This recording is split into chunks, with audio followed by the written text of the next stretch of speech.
Welcome to another Arb Association webinar. A bit different today. I'm Emma Gill-Martin and I'm a Senior Technical Officer here at the Association. I'm joining you from my desk in North Wales and we're bringing you this one-off session on a Tuesday evening. Crazy, I know. This special webinar then is all about biodiversity net gain. So this is new regulation in England and you're about to hear all about it. I'm delighted to welcome Amanda Newsome and Jim Smith from the Forestry Commission. And they've been involved in the development of Biodiversity Net Gain, so who better to tell you what it means for woods and trees? And please do give them the warm welcome that is very typical for our webinar community. Thanks for telling us where you're joining us from tonight. So a little more housekeeping before we get started. Please remember to direct your chat messages to everyone instead of hosts and panelists, otherwise we won't see them. We'll start with Amanda and Jim, who are going to speak for a little while, and then we'll make some time for questions up until around 7:30 UK time. If you have any comments or questions that you would like us to come to at the end, please put these in the Q&A box, not the chat box. Now, you can claim CPD and CEUs for the webinar if you have requested certificates, and these will be sent through in a few days. Please be patient and check your spam folders before emailing us. The webinar will also be recorded and uploaded and shared in due course. Sound okay? Okay, without further ado, I'm going to hand over to Amanda and Jim. So hello everybody, my name is Amanda Newsome. I am the Forestry Commission's Biodiversity Net Gain Advisor. So I work in England and I'm joined by my colleague Jim Smith, who is our urban forester. So we're going to talk to you today about Biodiversity Net Gain and the opportunities and the challenges that presents for trees. And we will talk a little bit about woodlands as well. So we'll talk about what Biodiversity Net Gain is, how does it work for trees, and then some of the opportunities and the challenges. There will be time at the end for questions and feedback. I think I'm going to talk to you for just a bit less than an hour, so strap yourselves in. I'm going to bombard you with an awful lot of information and we can talk about that afterwards. So yeah, off we go. So a recap for those of you who already know and a bit of information for those of you who don't about what Biodiversity Net Gain is. So it was introduced through the Environment Act, but it changes the Town and Country Planning Act. So that's the thing in England which governs all planning applications that are received by local planning authorities. It only applies to England and it is a requirement of all planning applications unless they are exempt, and I'll come on to some of the exemptions in a moment. So what those appropriate developments must do is they have to deliver a minimum 10% net gain. So it can be more, it can't be less, and it's biodiversity net gain. So we're just looking at biodiversity. That gain has to be calculated using the statutory biodiversity metric. You can't make up your own or use a different one. You have to use the statutory biodiversity metric. It has to be accompanied by an approved biodiversity gain plan. So that will set out what habitats are being retained, created, enhanced, how are you going to do it, and what the value of that is to demonstrate that you're delivering your 10% net gain. Any habitat enhancement or creation has to be secured for at least 30 years through a legal agreement. That could be either a Section 106 agreement with the planning authority, or it can be a conservation covenant, but it's got to last at least 30 years. So that's what the development itself has to deliver.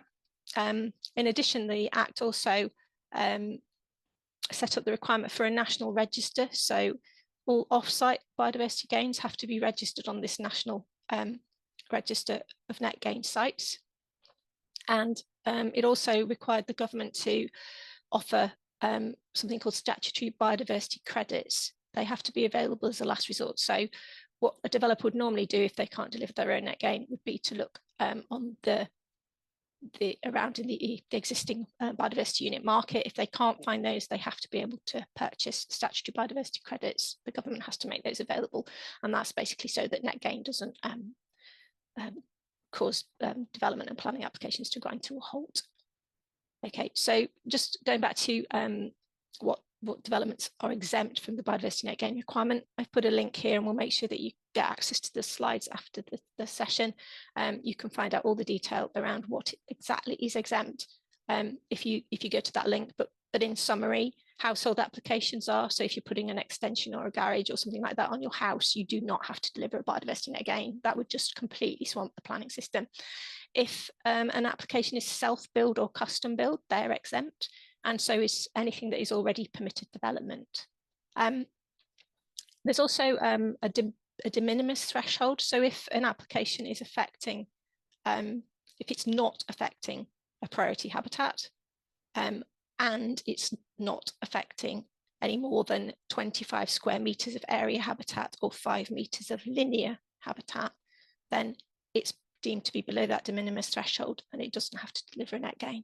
And then finally, just to stop a perverse situation where a biodiversity gain site would have to deliver 10%, even though it's contributing to the 10% for a development, biodiversity gain sites are also exempt. So if you're delivering offsite biodiversity gains, and that's the primary purpose or the only purpose of your planning application, you don't have to deliver a 10% on that. But if you're putting in recreational facilities or anything like that, then it wouldn't count, because that would be some other purpose other than just the biodiversity gains. Okay, so why do we need biodiversity net gain? So I think everybody probably accepts now that we're in a time of nature and climate crisis. For years, biodiversity has been routinely lost through development, and the biodiversity net gain policy provides an opportunity for us to try and reverse this, and that is the primary purpose of biodiversity net gain. It's trying to reverse those losses that are resulting through development. So it doesn't change any of the existing protections that exist through legislation or policy. So for example, the ones around protected sites or protected species, irreplaceable habitats, tree preservation orders, any local policies, so around tree canopy or community forest policies, they remain unchanged. But what does change is that important habitats such as native woodlands, they now have to be compensated for with creation or enhancement of the same type of habitat, so like for like compensation. And other habitats that were often just completely forgotten, things like scrub and some of the poor quality grasslands, their value is actually recognised through biodiversity net gain, and it encourages the avoidance of impacts and losses to those as well. So all in all, it's a win-win really. There are 3 different mechanisms for delivering biodiversity net gain. You can either try to deliver it on site, that's within the boundary of your development. You can do that either by creating new habitats or enhancing existing habitats. If you can't get to your 10% on site, you can go off site. So you would either look to find a landowner who is prepared to deliver habitats that you could purchase the units from, or you might have land of your own that you would also want to enhance or to create some new habitats on in order to deliver your net gains off site. So when we talk about on-site and off-site, we talk about biodiversity units. A lot of people get confused between units and credits. So when we're talking about the net gain market, we're talking about the trade in units. Statutory biodiversity credits, as I said, are something completely different. They're something that you buy from government. You can only get them as a last resort if you can't find units of the right type of habitat that are for sale within the market. So potentially on-site is the most straightforward, and it's the one that developers are probably going to look to do because it's potentially cheaper and easier for them. So yeah. Okay, so guidance. There is a lot of guidance on gov.uk. The starting point I would always suggest for you, I'm just going to see if I can get my, no, I got my pointer. I'm just going to get my laser pointer, my scary red eye. So the collections page is the starting point for all of the biodiversity net gain information that's on gov.uk. And if you go off that page, you can usually find a link down the right-hand side of the whatever page you're on to take you back there. It's a good place to start. If you look at the arrows that I've put on there, the way that the guidance has been written, it's been written around 3 basic user groups. So that's land managers who are going to be delivering those offsite gains, developers who are going to be carrying out the developments and having to meet the net gain requirement, and then the local planning authorities who are going to have to assess all of those applications and decide whether they're going to grant the permission or not based on what's being proposed. So really good place to start. Have a play around. If you're advising developers, you start with the developer guides. If you're advising land managers around tree planting opportunities, have a look at the land manager guidance. And if you're working for a local planning authority, yeah, have a look at the guidance for those guys. I've put a little red box here around one of the links, which is about calculating the biodiversity value. So if you remember, the biodiversity net gain has to be calculated using this thing called the biodiversity metric. That's the link from that collections page that will take you to the information around the biodiversity metric. So statutory tools and guides, again, I've put the link here. So when you open this page, this is what you see. So these are all the documents that are available, and you can download them individually from that site. So this one, I can't stress enough, and you will be sick of hearing me say this by the end of this session. This is the user guide that explains how to use the metric in the right way. It's a really, really good idea to read it. It's not as long and daunting as you think it's going to be, and pretty much all the information that I'm going to impart to you tonight is already in there. So if you can't remember anything, you don't have to take notes. You'll get the slides, and you can also go back to that user guide and have a read of that at your leisure. And then you have the actual metric calculation tool itself. There are two different versions of that. One is macro enabled and one is macro disabled. Try the enabled version first. That has got buttons that take you to different bits of the tool itself, and that makes it easier to navigate around. If like the Forestry Commission, you unfortunately cannot get the macro enabled version to work because of your firewalls, you have to resort to the disabled version. All that does is it basically opens all of those tabs, and you have to scroll along the ribbon at the bottom in order to get to the different parts of the tool. There is a small sites metric. I'll say a bit more about what that is and when you can use that in a moment. And then the other thing that you need to be aware of alongside the user guide is the condition assessments. So each habitat or group of habitats has a different condition assessment that has to accompany the information that you submit on the metric. So you have to assess the condition of most habitats. Some habitats you don't have to, they have just a fixed condition of either poor or good.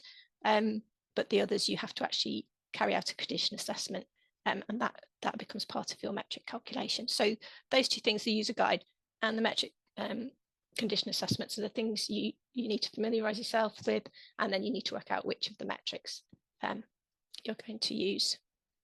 Okay, so when can you use the small sites metric? So this is designed to make things easier for small developers, basically. So you can only use it if your development meets certain criteria. So if it's a residential development, it has to be basically 9 dwellings or less, and it's got to be an area of less than a hectare. If it's a commercial development, the floor space of what you're building has to be less than 1,000 square meters, or the total site area is less than a hectare. You can't use the small sites metric for minerals or waste applications. And as long if you've met those criteria, there's an and. So, and there must be none of the following things present on the site as well. So there mustn't be any priority habitats, there mustn't be any protected sites, and there mustn't be any European protected species. So if you can tick all of those boxes, you can use a small sites metric, and it is simpler to use. You don't have to do condition assessments as part of your survey, because the metric just makes some assumptions there. It assumes that that they're in good condition. So they're already fixed, so you don't have to do the assessment. But if you've got any of those priority habitats, so that's high or very high distinctiveness habitats present, you can't use it. So it only has the low, very low, and medium distinctiveness habitats included. Okay, so I'm not going to go through all of these, don't worry. There are some principles that govern the metric. We've already mentioned principle 2 around the override, it doesn't override existing protections. If you have a look at principle 3 and 7, they're basically saying do what's right for the site, not what scores the biggest number of biodiversity units. So use your expert judgment, use your professional integrity, and set realistic targets don't set yourself up to fail. Set something that's appropriate and realistic, and do that. Principle 8, the principle there is that any offsite net gain that you're delivering is encouraged to be delivered as close to the site of the impact as possible. So there's this thing called the spatial risk multiplier within the metric, and that basically penalises you if you're trying to deliver your net gains at the other end of the country, for example. So it's basically trying to make the environment around the location of the development better, or at least to not make it any worse. And then the first one, the competent person, I'm just going to talk to you a little bit about what constitutes a competent person. So that's the first principle.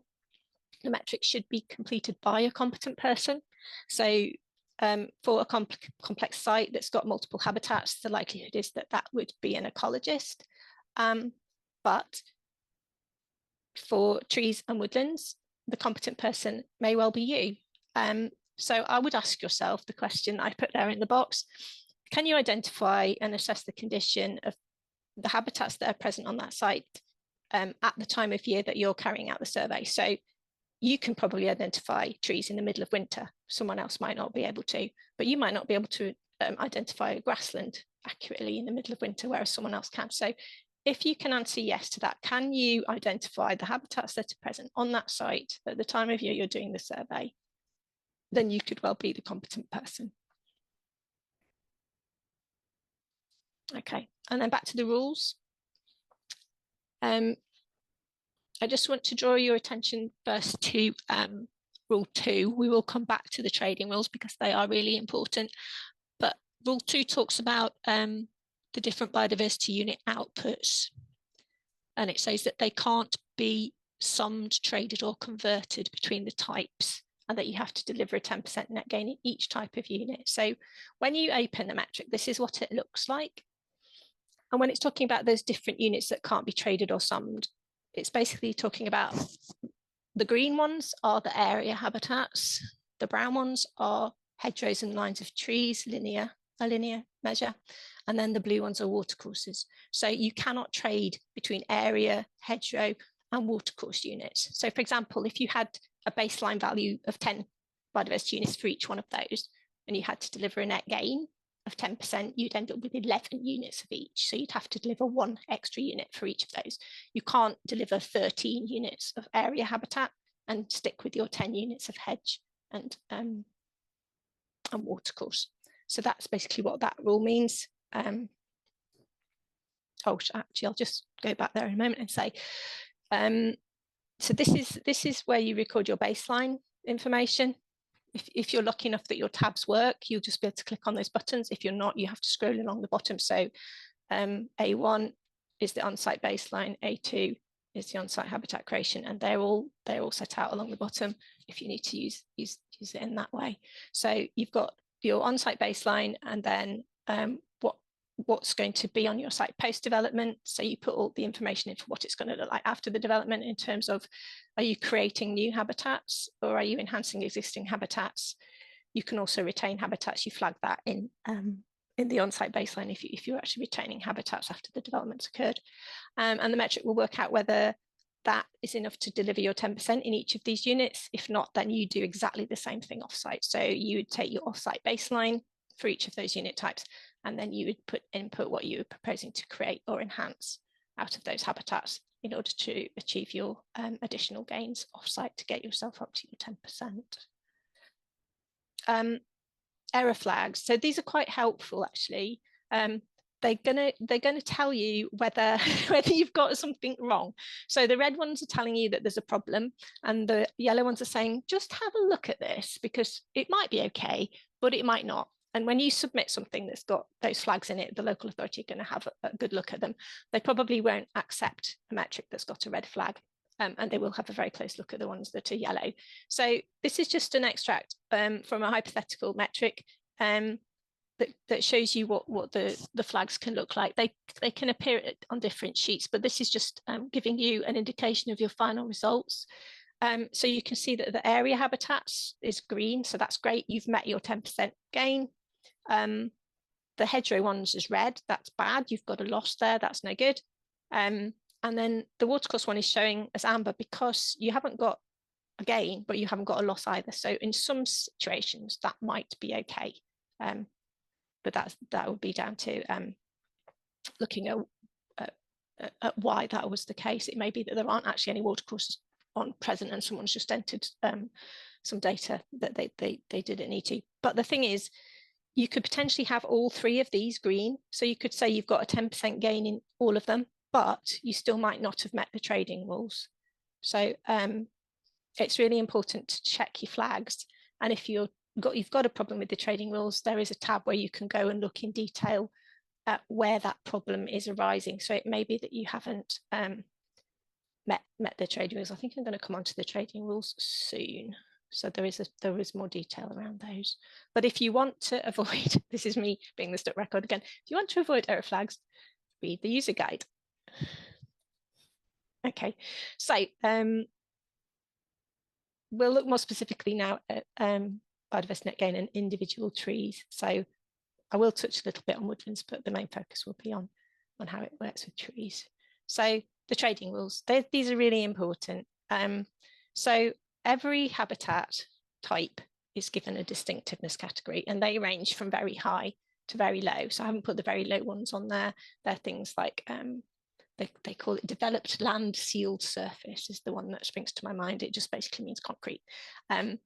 But everything else is between very high and low. And this is not all the habitats. This is just the woodland and tree habitats that I've shown on this slide. And the distinctiveness of the habitat determines what the trading rules are in terms of what you have to replace that habitat with post-development. So if you're losing some of that habitat, this is what you have to replace it with. So for the very high distinctiveness habitats, the only one that is of relevance to us if we're interested in trees and woodlands is wood, pasture and parkland. The definition of wood, pasture and parkland for that very high status is that it has ancient and veteran trees in it. So if you've got a parkland that doesn't have ancient and veteran trees in it, then you don't have to record it as wood, pasture, parkland. It would be whatever the habitat underneath was, some sort of grassland with individual trees within it. But if it's got those ancient and veteran trees and it meets that wood, pasture and parkland definition, it's a very high distinctiveness habitat. If you're impacting it, you have to replace it with the same habitat type, so units of the same habitat type, which might be impossible, which is why there's an option to go for bespoke assessment and bespoke compensation for that particular habitat type. You can't create ancient and veteran trees overnight, so you may need to negotiate a bespoke compensation package for losses of that habitat. When it comes to the high distinctiveness habitats, so from our perspective, it's all of the priority habitat woodlands. Those losses have to be replaced by units of the same habitat type. So if you're losing upland oakwood, you have to replace that with units of upland oakwood. If you're losing lowland beech and yew, you have to replace that with units of lowland beech and yew. It's not tradable between the different woodland types. And again, that can be quite difficult, but that's what the rules are. The medium distinctiveness, so that's where the individual urban and rural trees come in, but also those woodlands that haven't actually reached priority woodland status yet.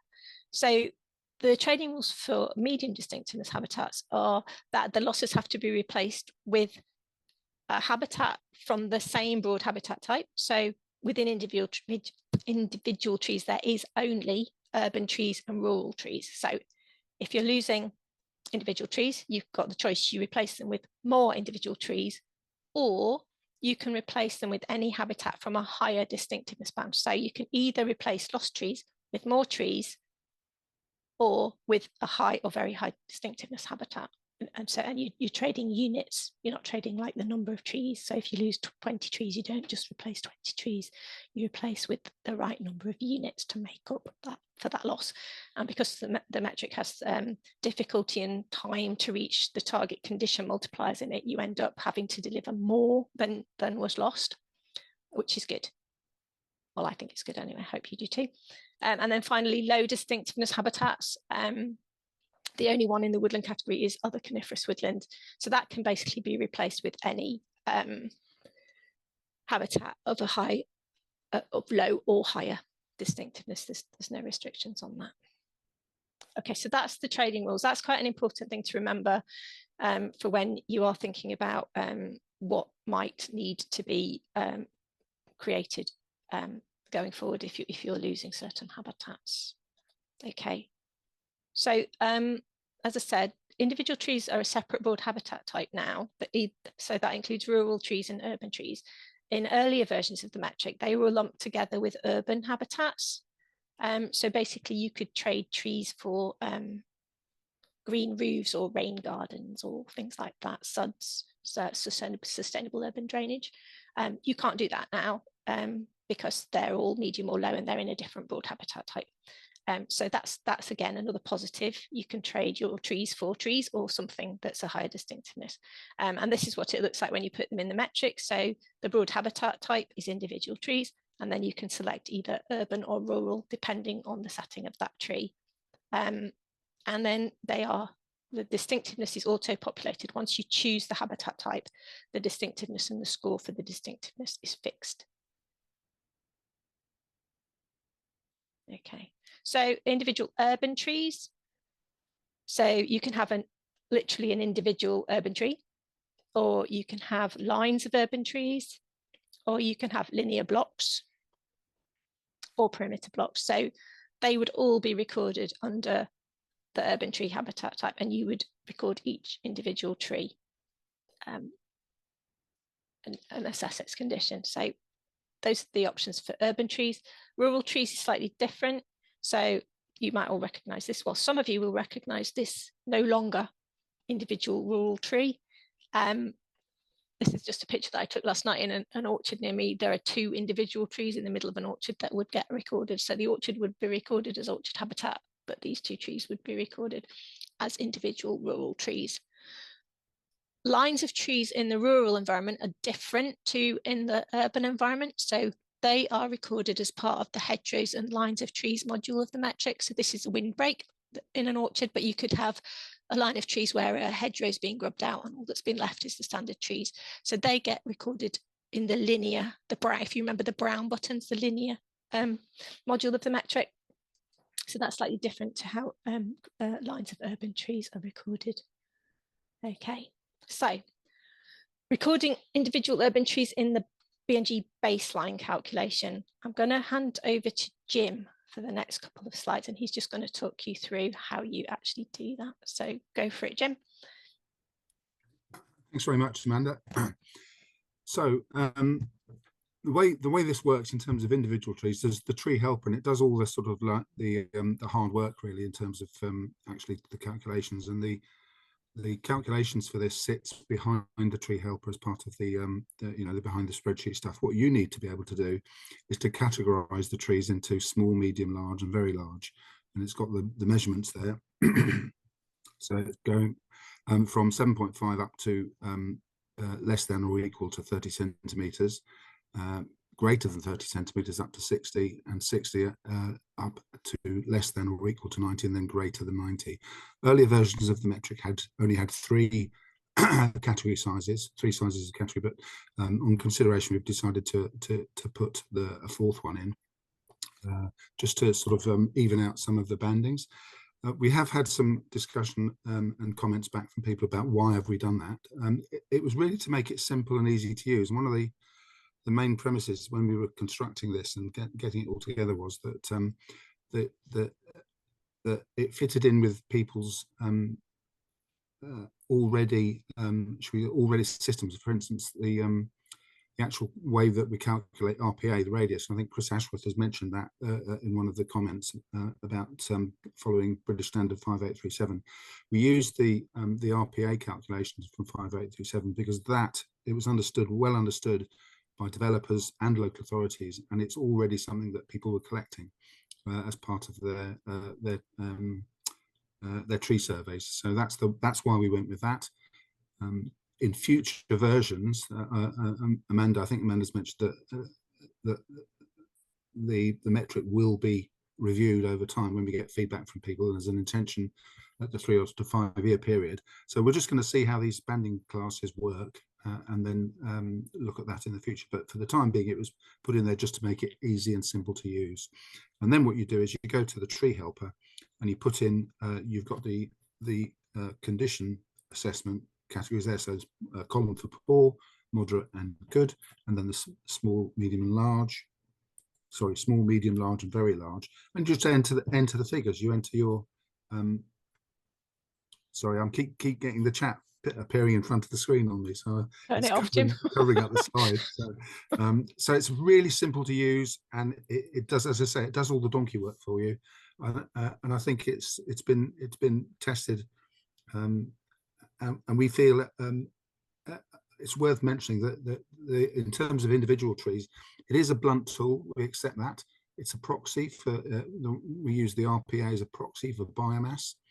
And that's something that we think the way it's been trialled and used and set up is, as Amanda has mentioned, it predicates towards tree retention on sites, which matches with the sort of intention from government policy and the NPPF that consider retention before you start removing trees on sites, that sort of thing. So we think it's a good way forward, and you know, we're hoping that as people like yourselves start using it, we'll get a lot of good feedback, and we can refine it and make it more sophisticated going ahead, you know, further down the road. So I think next slide we'll have a look. Yeah, I was just going to say, before we move on to the condition slide, I just wanted to draw attention to the fact that so for each of the sum of the trees for the poor condition, it gives you a sum, it gives you an area, and that area is the figure that you would put onto your metric line. So you'd have individual trees, poor condition, and that area, and then you'd have another row, individual trees, moderate condition, this area, good condition, and you'd put that area. So these are the values that you then translate into your metric linked to the different condition bands. Okay, great, thanks very much, Amanda. So on to the individual condition assessment. Now I'm going to start off by saying that there's a lot of confusion. We think people are confusing this condition assessment with what the normal condition assessment or categorization that you would undertake as part of the BS 5837 tree survey. They are two completely separate things.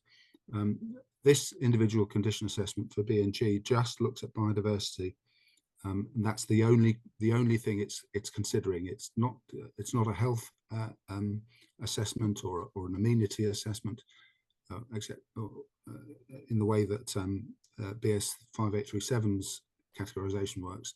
So the tree survey for 5837 just looks at amenity, but you can consider other things as well. But for BNG, it's just looking at biodiversity, and that's why we've got those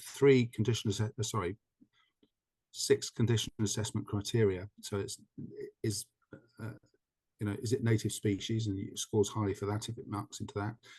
Is the canopy predominantly continuous, with gaps in the canopy making up less than 10% of the total area? It's just so that the idea is that the more biomass you've got in that area in terms of the tree, it's better for biodiversity, and that's how it's been created. Or the tree is mature, or there's little or no evidence of adverse impact on tree health by human activity such as vandalism, herbicide or detrimental agricultural activity like ploughing, that sort of thing. And there is no current regular pruning regime, so the trees retain more than 75% of their expected canopy for that area. And then obviously natural ecological niches for vertebrates and invertebrates are present, so you've got deadwood, cavities, ivy, loose bark. That's all good for biodiversity. And I'm just going to mention we've got some feedback about people confusing this with U-class trees and how that's meant to be assessed under the BS categorization, where U-class trees often on development sites are considered to be disposable and wanted to get rid of. That's not the case in the terms of BNG.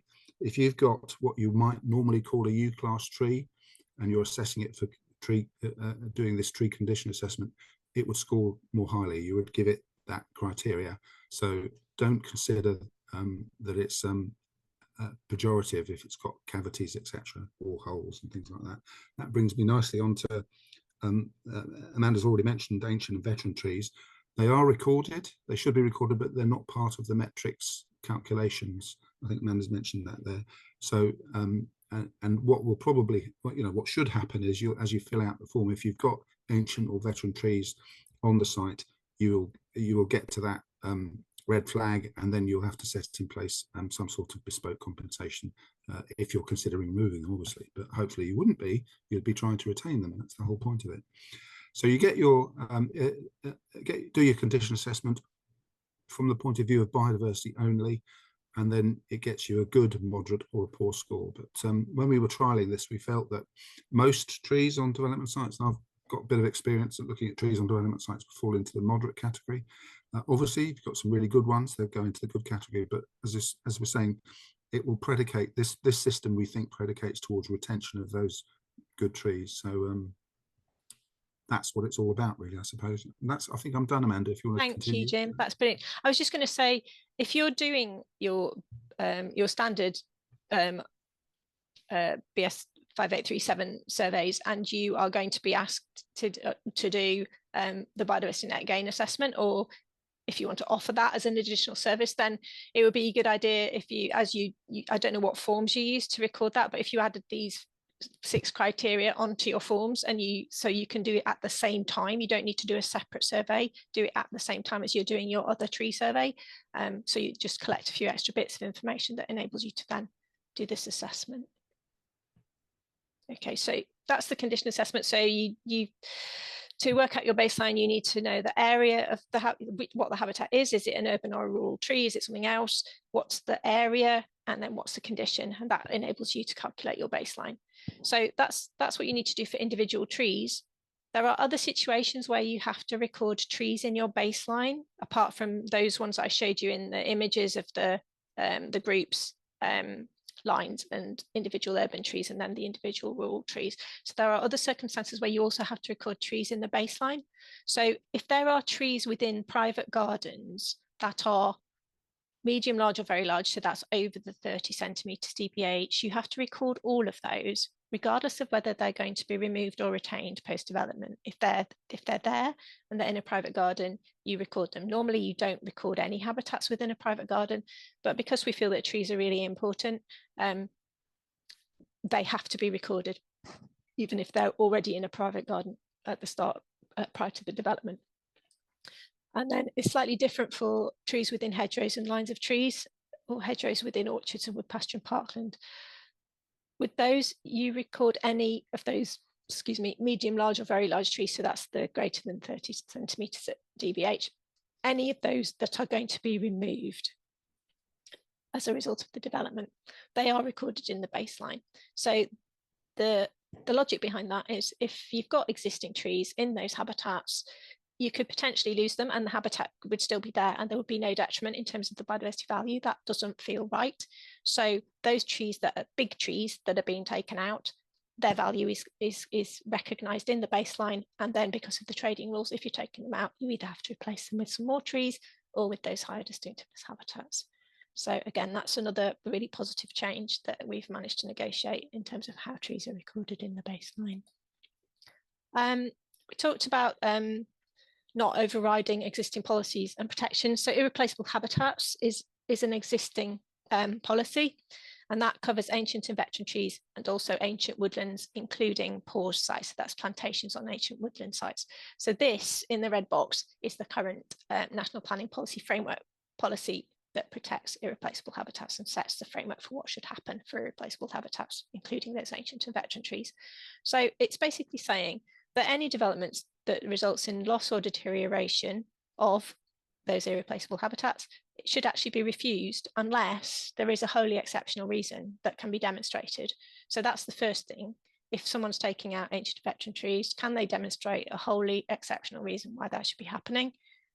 They may be able to, and if the local authority is in agreement with that, that's fine, they can proceed, but then they have to draw up a suitable compensation strategy, and that has to be agreed as well. Okay, so again, if you have ancient or veteran trees that are not just individual trees, but are as part of a hedgerow or part of a line of trees or within a woodland or open habitat, and they are going to be removed, then you should again record those in your metric as individual trees on a single line that is flagged as irreplaceable habitat. So if I go to the next slide, I can show you how that happens. So there's a button here. So I've said these are all urban trees. I've got different lines for my condition, if you remember. So I've got my good condition, my moderate condition, and my poor condition trees, and my different areas. These are just made up areas. But for each of my condition classes, I've also got some that are ancient and veteran and some that aren't. So you can potentially end up with 6 rows to record all of your trees. And then you might end up with an extra row, which is for those, if I just flick back again, those ancient and veteran trees that are in another habitat. They aren't actually meeting that individual tree criteria, but because they're irreplaceable habitats, you have to replace them and mark them as irreplaceable and set them aside, well, pull them out and flag them as being part of those other habitats, but the fact that they are ancient and veteran. Okay, so once you've clicked that yes button, this is what happens within the metric. You get this flag that bespoke compensation is likely to be required, and that any losses are unacceptable. And then further along, so this, if you imagine this is a very long spreadsheet, and I've just cut it up so that you can see the different bits, because you wouldn't be able to read it if I put it on in one big long line. So there's a question about has bespoke compensation been agreed? And if you say no, you get these red flags, and the metric doesn't like it, and the local authority will see it.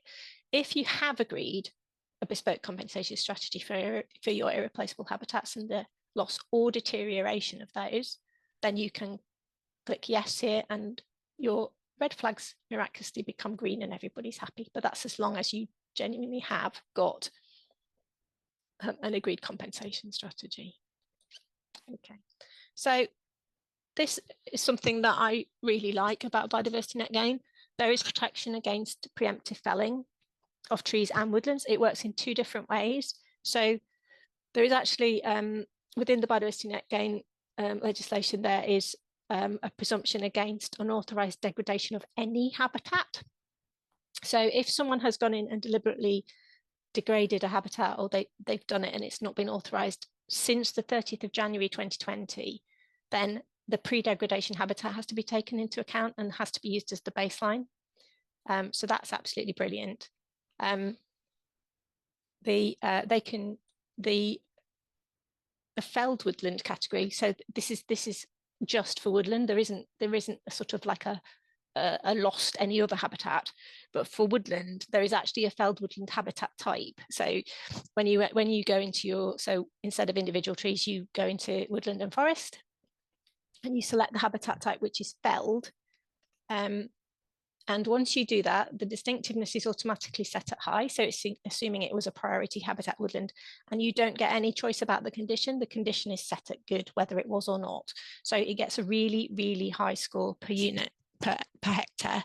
It's the highest you could get for a woodland, in fact. So there's absolutely no incentive for developers. Once they realise this, there's no incentive for them to go in and preemptively fell a woodland before development, because they will get really hammered by this fact. And I just want to show you an example. Oh, the other photograph hasn't come up. That is so annoying. I've got another photo which is showing on my screen but not on yours.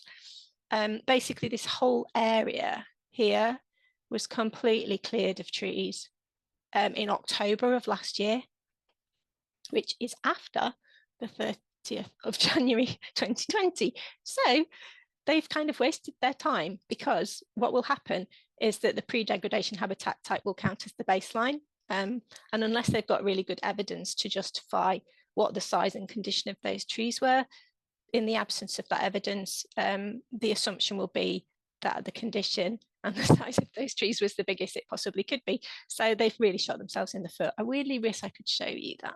It's just literally a muddy black mess all around. All that's left is the house, and they've literally taken out every single tree. So I think that's fantastic. I'm really pleased about that. So keep an eye on that. If developers are asking you to go and take trees out before they put in applications, please point this out to them and advise them not to do it. Oh, it's coming now. It's showing now. So there you go. That's what it looks like. Isn't it awful? Absolutely just unbelievable. Okay. I'm going to just briefly talk about the woodland condition assessment again, because there's something quite good going on here. So the the woodland condition assessment is a bit more complicated than the tree one. It's got a lot more criteria. It's got 13. It's based on the Silver Woodland Wildlife Toolkit condition assessment, which was developed by Forestry Commission, National England and various other partners a number of years ago. But what's good about this at the moment is we have just developed an app with Silver and the Field Studies Council. So this little icon here is what it looks like on my phone. It works offline, so you can put it on your phone or your tablet, you can take it out into the field, you can do your woodland condition assessment, and then when you come back, you can upload all the information. So it's really good. Field Studies Council are doing training on it, and they've produced a whole load of guidance around it, which helps people to do it and explains each of the different criteria that you're looking at. This is what if you open the you open the Biodiversity Net Gain condition assessment sheets, this is what the woodland one looks like. It's number 24. Instead of just being a pass or fail, you can score 1, 2, or 3 points for each of the features. I'm not going to go into them. Have a look at it if you want to. And because there are 13 criteria, your maximum score is 39 and your minimum score is 13. And that's how you work out what your condition assessment is. But yeah, have a look at the app if you're interested in going out and doing some woodland condition assessment. So we've talked about recording trees in your baseline. Now I'm just going to talk briefly about how you record trees and which trees you record post-development. So this is on-site, or it could be if you're doing some tree planting or some woodland creation off-site as well. So back to those trading rules again. If you're thinking about trees, they're medium distinctiveness habitats. So you either have to replace them with more trees or something else that's a higher distinctiveness. But what you shouldn't do post-development is you should not count newly planted trees that are within private gardens. That's because you shouldn't count any habitats that are within private gardens, because no one has any control over what happens to them. They could be felled tomorrow, basically.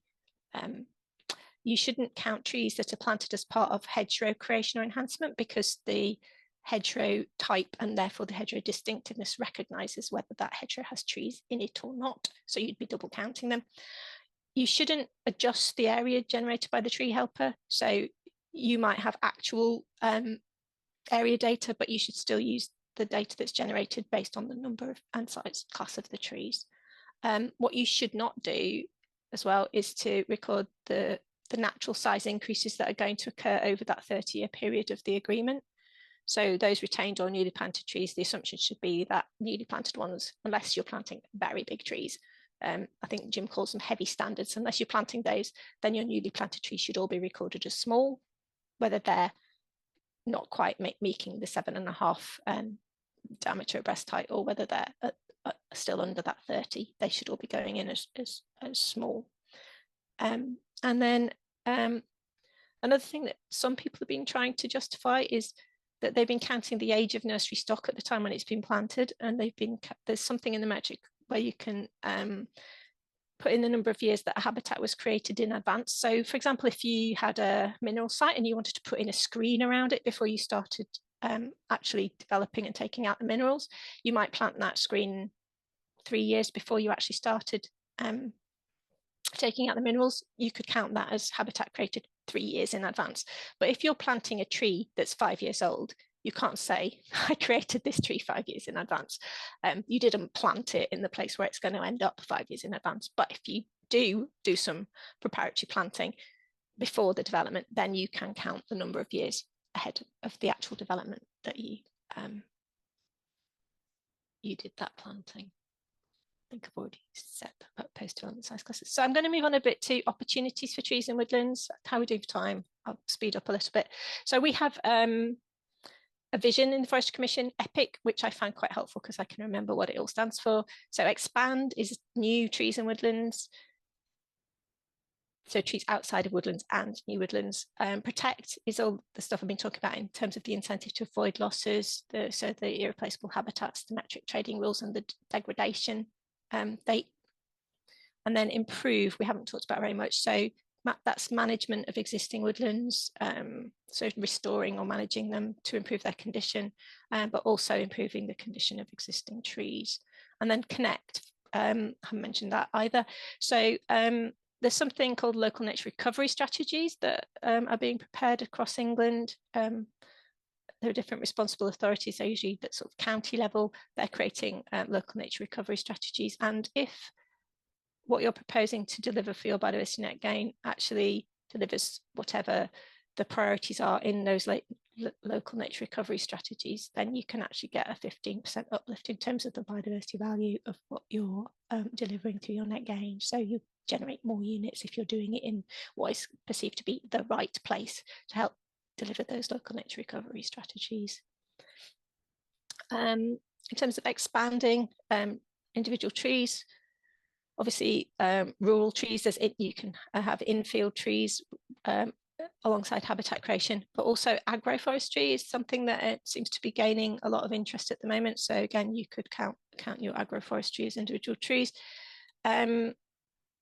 Tree-lined streets is one of the sort of objectives that the government has mentioned. They'd like to see more tree-lined streets to mitigate the impacts of climate change, but you can basically incorporate trees into any public space. So this is the tiny forests concept.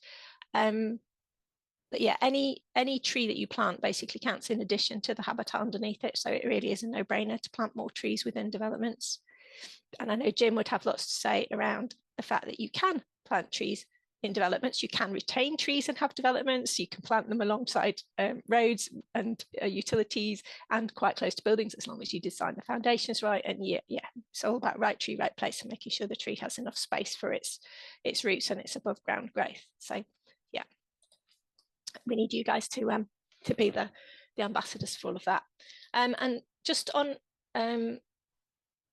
expanding and creating new woodlands, the guidance, back to the user guide again, the guidance on creating new woodland is that you shouldn't be aiming to create high distinctiveness woodlands unless you absolutely have to in that like for like scenario.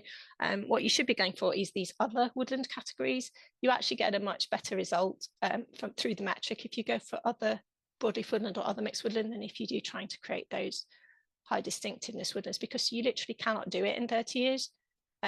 So apart from setting yourself up to fail, you also won't score particularly well through the metrics. So bear that in mind if you're talking to anyone about woodland creation. Go for that other woodland broadleaf or other woodland mix category. Improving, so this is about restoring, managing, improving the condition of woodlands. I just wanted to show you some of the values that you can get out of the metric for those of you who want to talk units and why it's worth doing it with people that you're maybe working with. So the blue at the bottom is individual trees. So using the tree helper, if you plant about 250 small trees, that equates to about a hectare. So if you've got that number of trees and you're going to improve their condition from poor to moderate, you get over 2 units of biodiversity gain. These are different sorts of woodland improvements. So plantations on ancient woodland site is one of our objectives, restoring some of those. So with that one, you're improving the condition from poor to moderate, but you're also in changing the distinctiveness from other conifer, which is low, to other broadleaf, which is medium. So you get 3.5 units, which is quite big. The management of the priority habitat woodland, the mixed lowland mixed deciduous woodland, that doesn't look so good in comparison, but it's still almost a unit per hectare. And the beauty of bringing some of those high distinctiveness priority habitat woodlands into management is that if you remember the trading rules, if someone is impacting a high distinctiveness woodland, they're going to find it really, really difficult to compensate for that through creating a new high distinctiveness woodland. So there is definitely going to be a market for those units of high distinctiveness woodlands. So I hope it's going to bring more of those into positive management for biodiversity. So again, that's another positive. Some challenges. We're on the home straight now. You'll be pleased to know, and then you can ask some questions. So challenges. 3 main challenges that I have come across from the woodland and tree community. One is uncertainty. So uncertainty around the size of the market and also the price of units. The other one is competition with other funding streams. So people sitting on the fence and saying, I don't know whether I should go for what's already available to me or whether I should sit and wait for biodiversity net gain. Can I combine these payments, that sort of thing. The other one is competition with other habitats. So I cannot count the number of times I've heard people say, it doesn't work for woodlands. The scores are rubbish for woodlands and trees. And a lot of that is legacy perceptions from the early versions of the metric. So there was metric 2, 3 and 4 before statutory metric. Metric 2 wasn't great. There's also a perception that other habitats are quicker and cheaper and easier to use. So I'm just going to look a little bit more at some of those challenges. So uncertainty, I absolutely agree that one of the biggest risks or challenges around net gain is the uncertainty around the size of the market and the price of units. So these are just figures that come from a DEFRA commissioned report that was published back in 2021. So it's quite out of date now. But those numbers for the number of biodiversity units and the price is based on an assumption that, well, first of all, they worked out how many biodiversity units they thought were going to be required. Then they decided approximately half of those would be delivered offsite. So that's where the 6,200 biodiversity units comes from. That's what they estimated the number of offsite units. So they haven't split that by habitat. It's a ballpark for the number of units. And then they've assumed that they would cost approximately £20,000 per unit. And that's where they get that 135 to 274 million. I'm not quite sure why there's a range, given that it's an absolute figure. More recent estimates suggest that the price per unit is more likely to be between 25 and 30,000 pounds per unit. But you have to remember it's a supply and demand market. So in areas where there is more development or where there is a shortage of certain types of units, so coming back again to those high distinctiveness woodland units, you will be able to command a higher price per unit for what you're selling. It all depends on what type of units you've got to sell and what the demand is in that particular area. In terms of competition, there's again lots and lots of questions and debate around what you can combine with biodiversity net gain. So the government has produced, again, if you go back to the collections page, the biodiversity net gain collections page, you can, if you go through to the landowner link on that, one of the other links is combining environmental payments, and that sets out what you can and can't currently combine with biodiversity net gain. So have a look at that. It can be quite confusing about what grants you can and can't combine. At the moment, it looks like you can't combine Woodland Carbon Code with BNG woodland planting. You can combine biodiversity net gain with other grants that are to get your site ready for biodiversity net gain. So woodland management planning grant, woodland creation planning grants, or other grants that are paying for something that isn't anything to do with biodiversity, like access or historic environment, things like that, you can combine.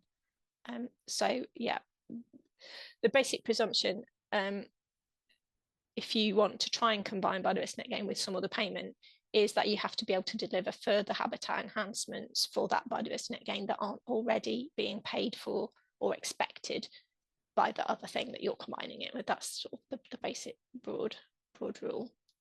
And in terms of those legacy perceptions, I find this slide quite helpful because it's based on a real development scenario, and it just combines the scores that were achieved for those different post-development habitats using the old metric 2, and then metric 4, which hasn't changed massively. The statutory metric hasn't changed much since then, so I don't think the scores have changed at all. But if you look at those top habitats, so you've got the developed land that obviously scores 0, but if you look at the grassland, you've got grasslands and ponds here, so wetlands.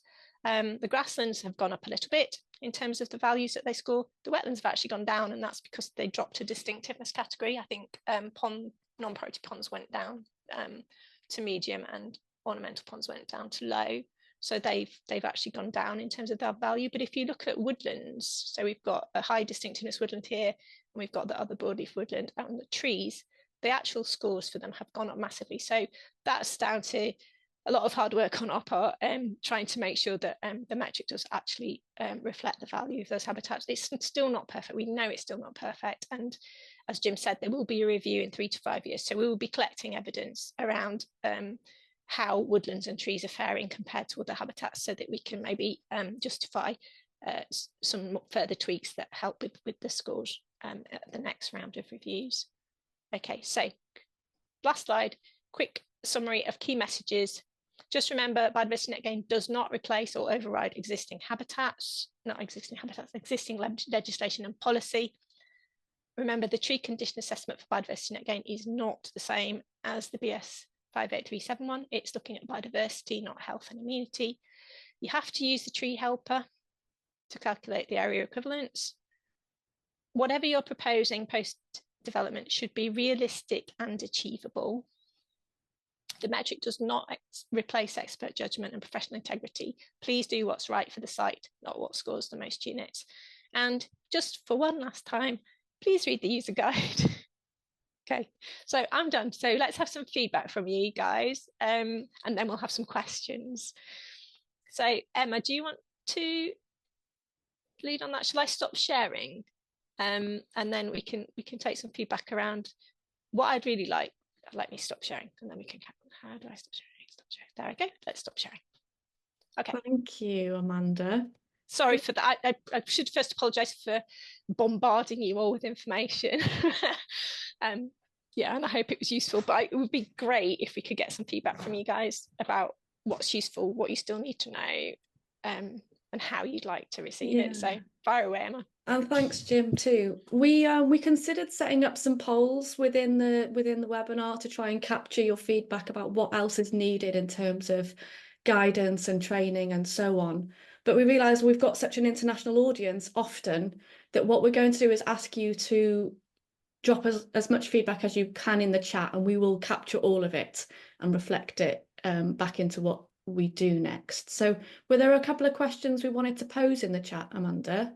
I haven't actually written them in the chat, but I was just going to, I think what would be really helpful to know from you guys is probably what you feel you need to know more about. So, and what format do you want it in?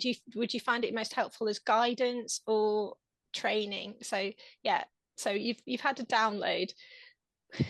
What was missing from that? Or do you just need it all in a written form?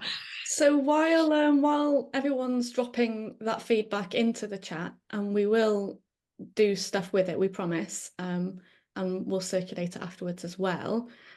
Try and be specific. More guidance and training, of course, it's coming, but what specifically? Well, that would be really handy to know.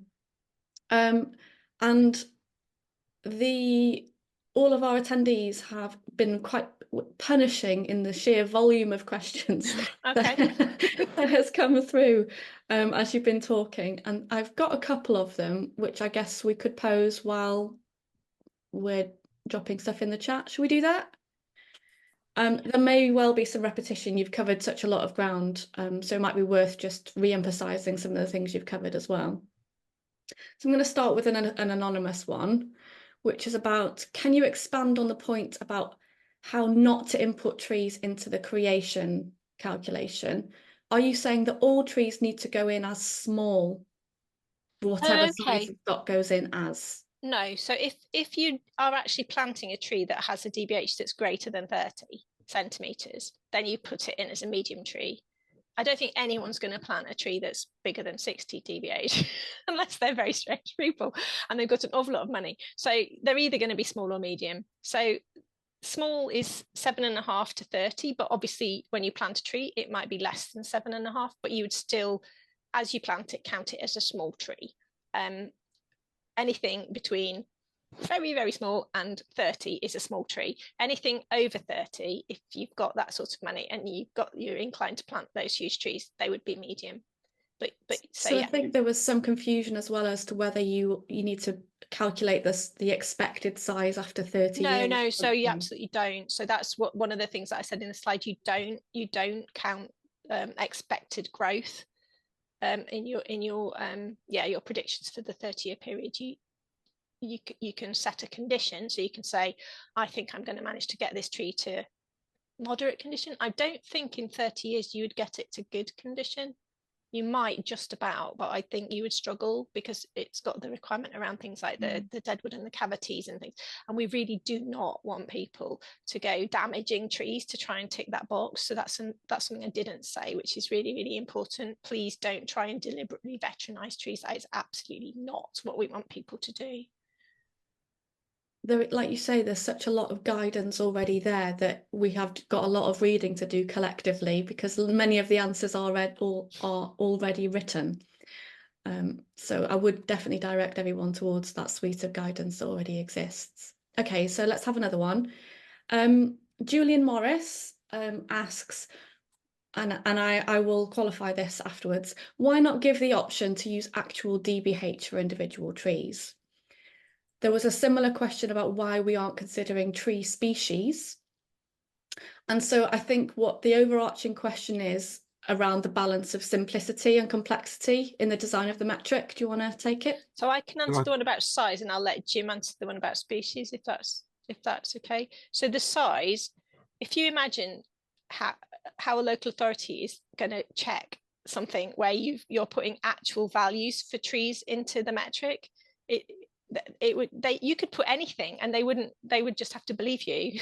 Whereas if you say, this is these trees are small, these trees are medium, and I've got this many of them, then you've got some consistency and some standardization. But I think it would just be an absolute minefield to actually do actual values, and a lot of people wouldn't be able to necessarily work them out, particularly post development. You'd be finger in the air, what size is this tree going to be? We did, just to add to that, we did consider that right at the very beginning of doing this, that we should use the actual root protection area, the DBH, and so you get the same root protection area that you would get from when you do your BS 5837. But it just really complicated, as Amanda said, it really complicated things. My take on that would be maybe 10 years from now, when we've all got virtual reality and all kind of stuff, and much more sophisticated tools to do this, that could work. It could, it could be much easier to do that, but at the moment that's not the case. And the same sort of answer goes in terms of species. In terms of habitat, none of the other habitats go down to species level, and so the tree one, the individual tree one, is the same, and woodland as well doesn't go down to species level. None of them do. Having said that, that was to make it easy and simple to apply and to do. Having said that, I think colleagues in Natural England, as we go further down the road with the 3 to 5 year review, they may be open to including different species, because obviously species is a critical factor in terms of biodiversity benefits and things like that. So, but at the moment it was felt that we would just keep it consistent with the other habitat types that don't go down to species. In the future, that may change. Great, thank you. Oh, we're going to debunk lots of myths here, I think. I'll give you a couple of easy ones, I think, that have come up a couple of times.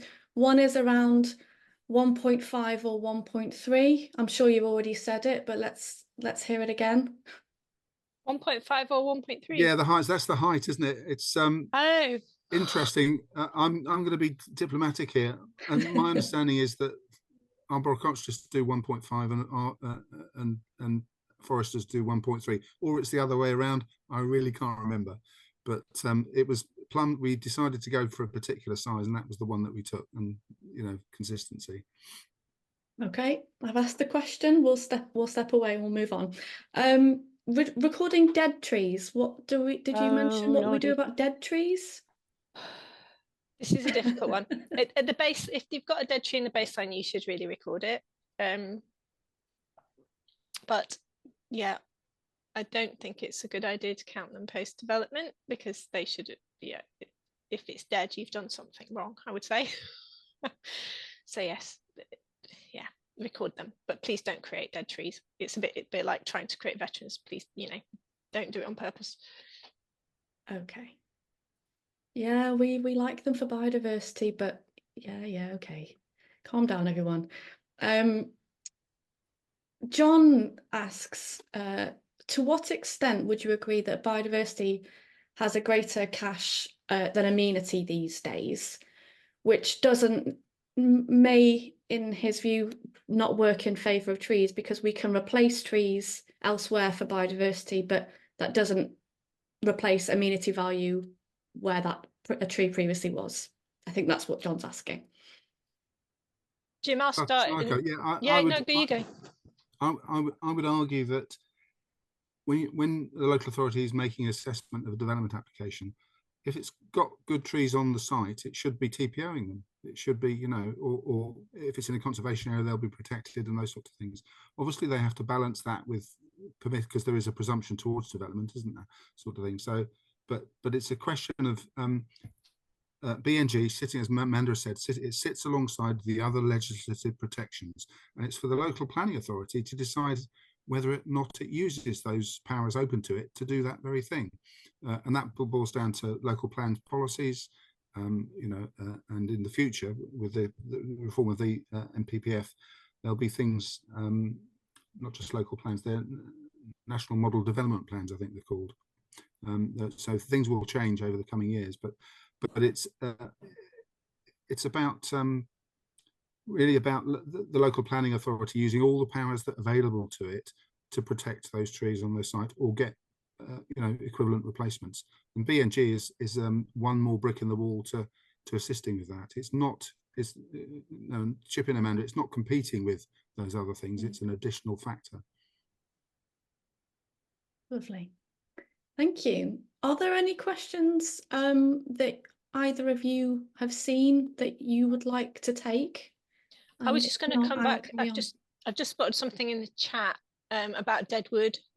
So the answer that I gave around dead trees was thinking about individual dead trees, but someone, Simon, caught my eye in the chat saying standing and fallen dead wood is a measure of condition in the woodland condition assessment. He's absolutely right. So within the woodland condition assessment, dead wood is a feature that contributes towards the condition. So I was answering the question specifically around individual trees, but yeah, in woodland condition, the dead wood component is important and definitely does count towards condition. I haven't That's a good question. Amanda, do you want to talk about that? The one that Victoria Halford's just asked about multi-stem trees. I've got the chat open. I need to open the questions instead. Let me just work that one out. There it is. Okay. Do you want to read it out whilst I'm fighting them? Oh, it's disappeared from my screen now. Hang on. I think there were questions about measuring or accounting for multi-stem trees. So, oh, so the guidance says you count the biggest.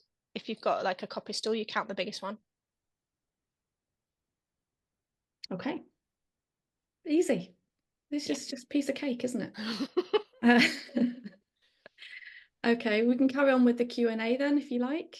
There were a couple of questions about if developments have an impact beyond their boundary. Yeah. So I guess there are a couple of examples given. I can't quite remember, dropped crossings and maybe access for a development. So how is that dealt with? So two different things there. The metric and Biodiversity Net Gain can't take account of indirect impacts.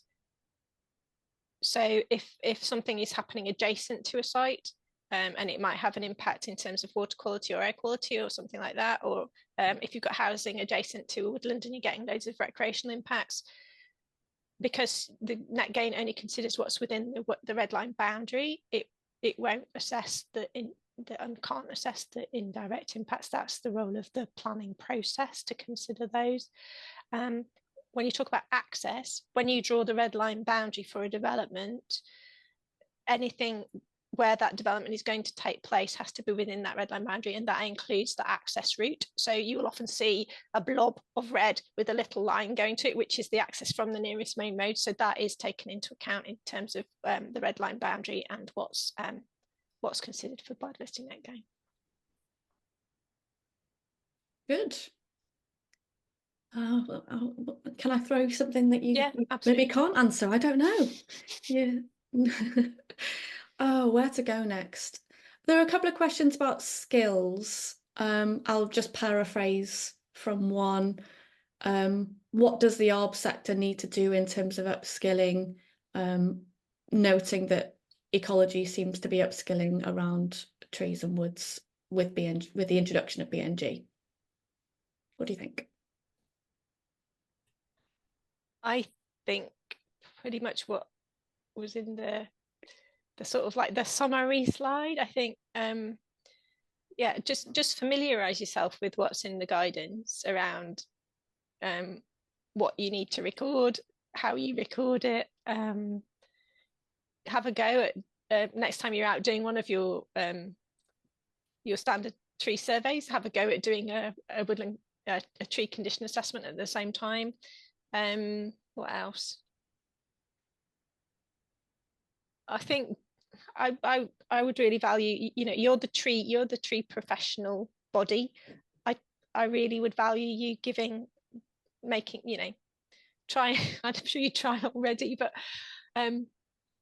yeah, giving that sound advice to the developers around including trees in development, but doing it in the right way, retaining trees. I think, yeah, anything you can do to get yourselves on the front foot in terms of the opportunities that Biodiversity Net Gain presents for retaining trees and planting new trees can only be a good thing. So if, you know, get yourselves tooled up, as it were, with that information, help the developers if you're helping them to score units and that you're also doing the right thing for trees, then that's fantastic. I'd add to that, don't be frightened by it, because I know when people look at it, you know, it seems to be quite a daunting process and system, doesn't it? But if you're capable of doing 5837 tree surveys, in terms of your professionalism, you ought to be able, and knowledge and what have you, you also, as Amanda has said, be able to do the condition assessment standing on your head. That shouldn't be a problem, and it's a question of articulating what we've talked about today to if the developer is your client, articulate what we've discussed, and if you work for a local authority as a planning tree officer, then look at what you need to assess when those applications come in. Well said, thank you. Okay, a couple more then before we close. I just want to emphasize that there are such a lot of questions which we will share with Amanda and Jim, and we'll find like the best way possible to address them all one way or another in the coming days and months. And there is quite a lot of nice feedback saying that people would like to see worked examples. They would like to see just more examples, more guidance, if at all possible. But remember to read the existing guidance, because there is already a lot of it there. Mark Haddock says, what constitutes a native species? Is there a list? Well, I'll let Amanda. There is actually. I'm just going to get my handy. Can you see that?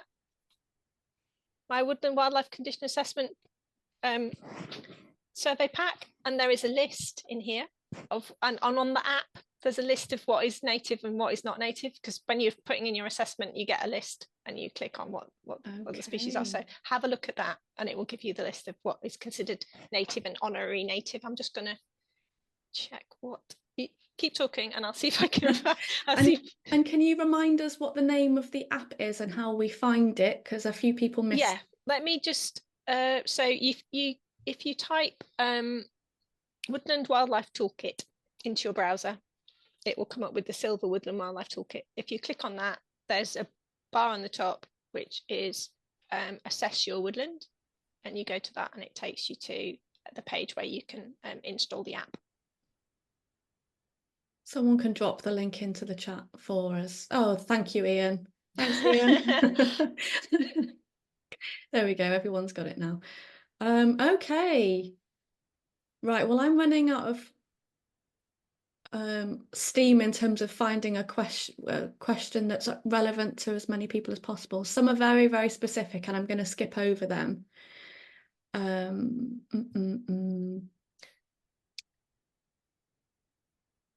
Are there any in here that you fancy taking a stab at? There's a few about irreplaceable habitats that I've just come across. Okay. So does this mean that the loss of a veteran tree can take place and the project still gain biodiversity units? So the logic of taking irreplaceable habitats out of the calculation is because you can't impact an irreplaceable habitat and say you've generated a net gain. It's nonsensical because they're irreplaceable. You can't create a few biodiversity units somewhere else and say, woohoo, I've got a net gain. So that's why you take them out and you apply the existing policy around the bespoke compensation.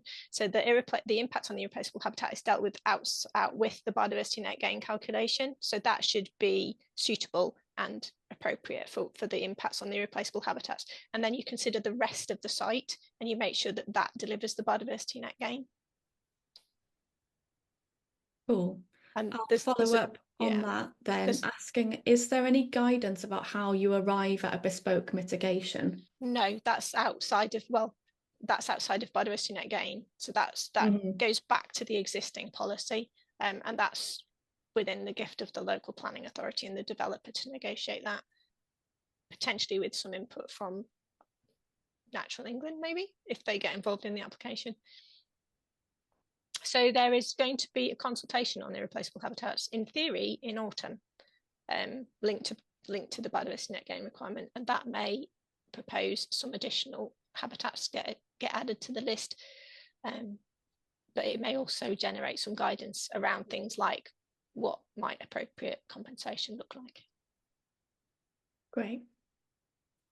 Were there any more irreplaceable habitats you wanted to take before I've got another one for you, if not?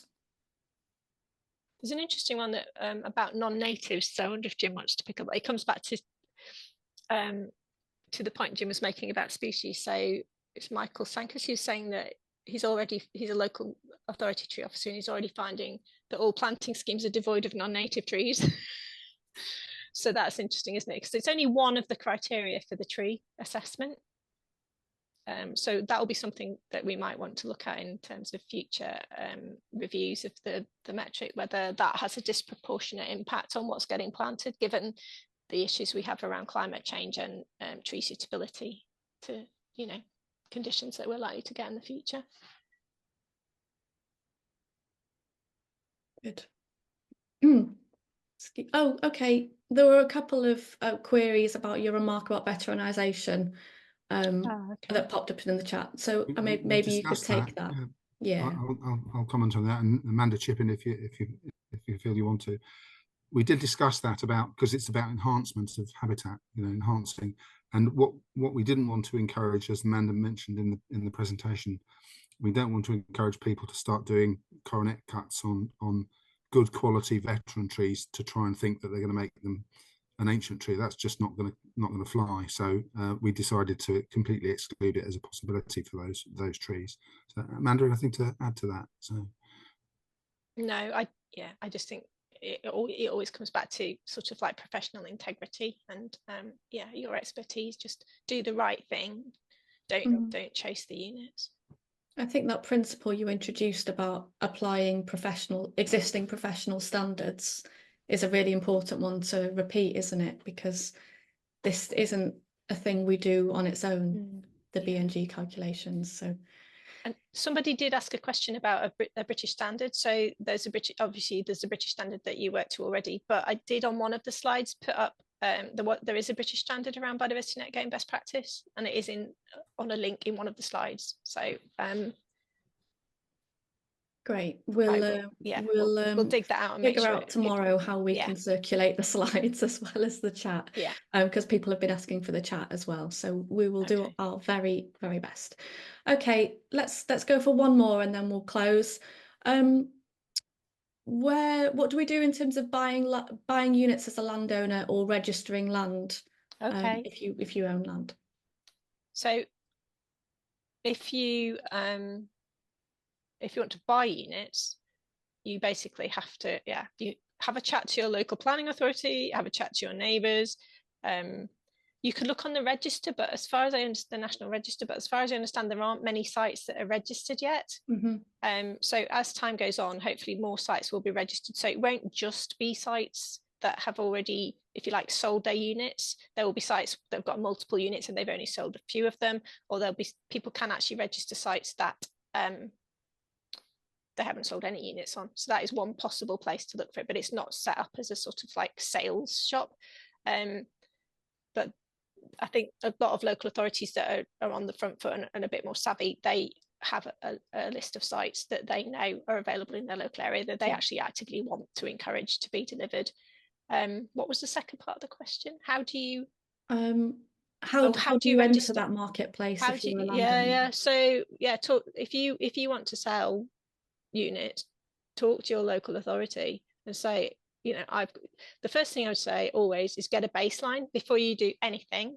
Always baseline your site before you start doing any improvements, and then you know what you've got, and then you can think about what your options are for improving the site, and then you can have a conversation with your local authority about the type of units you might have to sell, and or you can register them. If you know exactly what you want to do, you can register them on that national register. Great, thank you very much. So many questions. My head is positively spinning. I don't know about yours and everyone else's. But yeah, thank you so much again for coming to talk to us about BNG. Please do thank Jim and Amanda for spending their Tuesday evening with us. We're all nerds here. And yeah, with that, any final remarks before we close down the session? I'd just like to say thank you for being so engaged. It's really nice to have an audience who's really, really engaged and interested. So thank you. Oh, we're a nice bunch. And for me too. Okay, well, good evening, everyone. See you all soon. Thank Bye-bye. you.